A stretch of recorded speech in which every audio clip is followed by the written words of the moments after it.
Okayal Dios te melek ayesh tamanti anaik, to te megawilik tamanti video, ya kotas pasel taimi.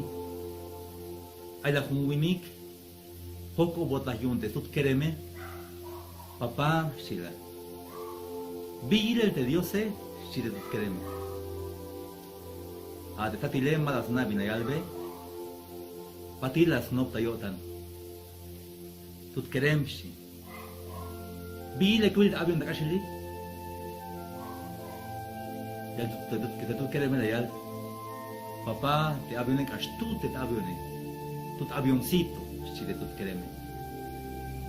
Pati le tatile la yikbal, tú quieres ver la yikbal tomante aeropuerto cuando escoge te avione, las ojos veían vuelta, tú quieres si ni chan, bille te avione, papá te avione mero muk mati, si tú quieres ver. Ainish kawaii te cope. Boca ya el Diosito, te me chiste winike, o te anse, o te achis kereme. Haya yak beda na el de namal to aitas to kol Dios. Hay un tute agir como namal to aitas to kol Dios. Al te winik te no kol aitas to kol Dios, te piso ahora es con Dios, ma vayal Diosito.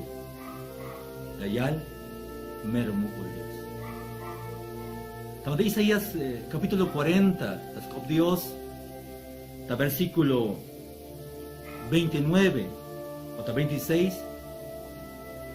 Y ahí altea, Dios ma vayas luz de Dios, ma vayas saco lubel, ma vayas la yip de Dios, has pasos pisi 20 hay un Dios te vaya el yip, a Dios todopoderoso vida. Hay un tema iluminan kawaye, te me mai kipa wotan kawaye, no tsahan o latas tohol te Dios, te vaya ni ashuyun stukele, hate Dios todopoderoso, te Dios te espicilia ashuyune. Taban de versículo 29, llame llave yip te machalu benishe. Ya me shambaya el yip yo tan te machat peka he misho tane.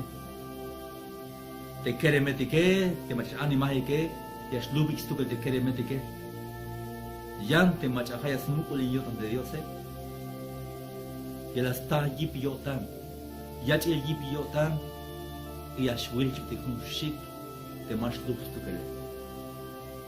Boca ya el Dios te la wilha el video ini. Na mete Diosito mayuk. A Dios Todopoderoso. Dios na binaita wota, que es na binaita pensar, so que es na bata baja de Dios.